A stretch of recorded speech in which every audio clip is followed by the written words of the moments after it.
जय हिंद। जैसे कि आपको पता है कि उत्तराखंड गवर्नमेंट द्वारा अपने सिटीजन्स को घर बैठे ही बहुत सारी सुविधाएं दी हैं।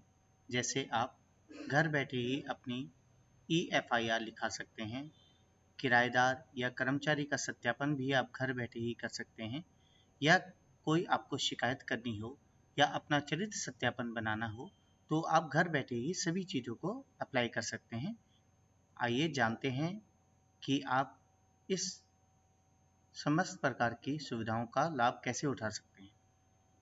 सर्वप्रथम आपको अपने लैपटॉप या फ़ोन से किसी भी ब्राउज़र पर सिटीजन पोर्टल उत्तराखंड टाइप करना है और एंटर मारते ही इस प्रकार आपको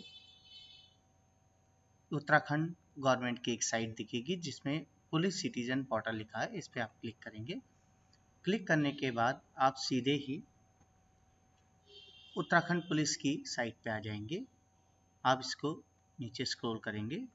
नीचे स्क्रॉल करने के बाद आपको इस प्रकार का इंटरफेस खुलेगा।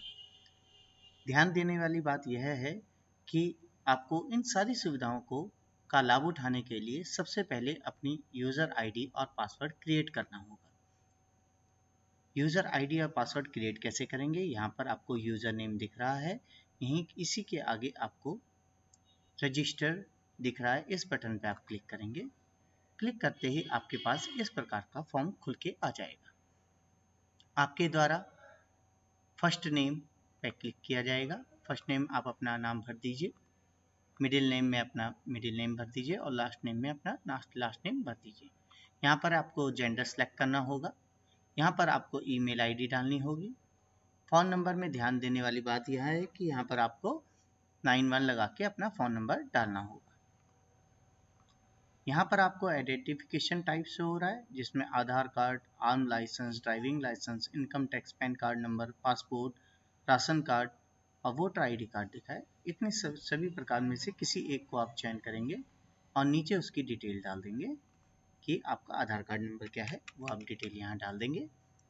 थोड़ा नीचे स्क्रॉल करेंगे। यहाँ पर आपको एज पैनल पूछा जाएगा कि आपकी एज कितनी है।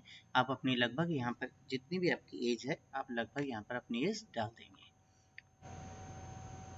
यहाँ पर आपको एड्रेस पूछा जाएगा। एड्रेस में देखिए दो प्रकार के एड्रेस, प्रेजेंट एड्रेस और परमानेंट एड्रेस पूछा गया है। अगर आपके दोनों प्रेजेंट एड्रेस और परमानेंट एड्रेस एक ही हैं तो आप येस पे क्लिक करेंगे, और अगर दोनों अलग अलग हैं तो आप नो पे क्लिक करेंगे। आप ये समस्त डिटेल यहाँ पर भर देंगे। भरने के बाद थोड़ा नीचे स्क्रॉल करेंगे तो यहाँ पर आपको लॉगिन डिटेल पूछी जाएगी। देखिए यहाँ पे सिक्योरिटी क्वेश्चन पूछे गए हैं। ध्यान देंगे कि यह सिक्योरिटी क्वेश्चन आपने एक सिक्योरिटी क्वेश्चन पहले सेलेक्ट करेंगे।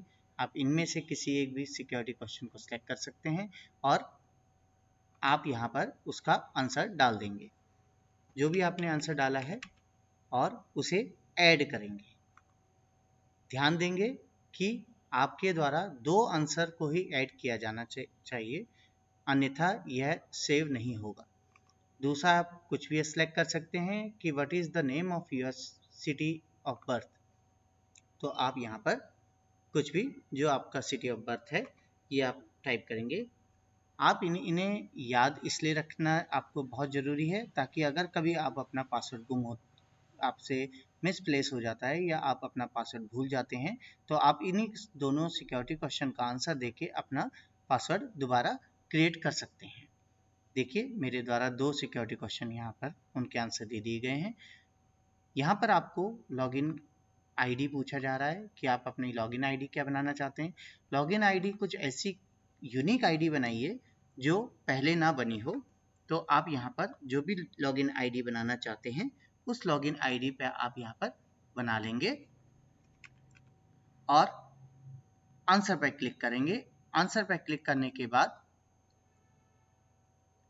यह चेक करेगा कि आपका लॉगिन आईडी अवेलेबल भी है या नहीं। थोड़ा सा ये घूमेगा। देखिए यहाँ पर घूमने के बाद इसने यहाँ पर दिखा दिया है कि यह अवेलेबल है, मैं इसे बना सकता हूँ।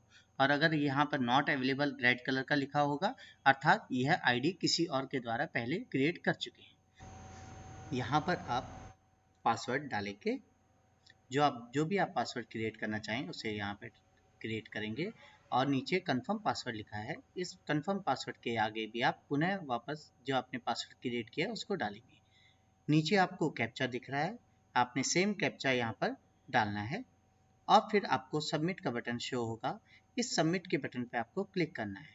क्लिक करते ही आपको आईडी क्रिएट सक्सेसफुली का एक मैसेज आएगा, अर्थात आपकी आईडी बन चुकी है। अब आपको जो सुविधाओं का लाभ उठाने के लिए पुनः सिटीजन पोर्टल की साइट पे जाना होगा, जहां पर आपको इसे लॉगिन करना है। यह आपको अगली वीडियो में सिखाएंगे। जय हिंद।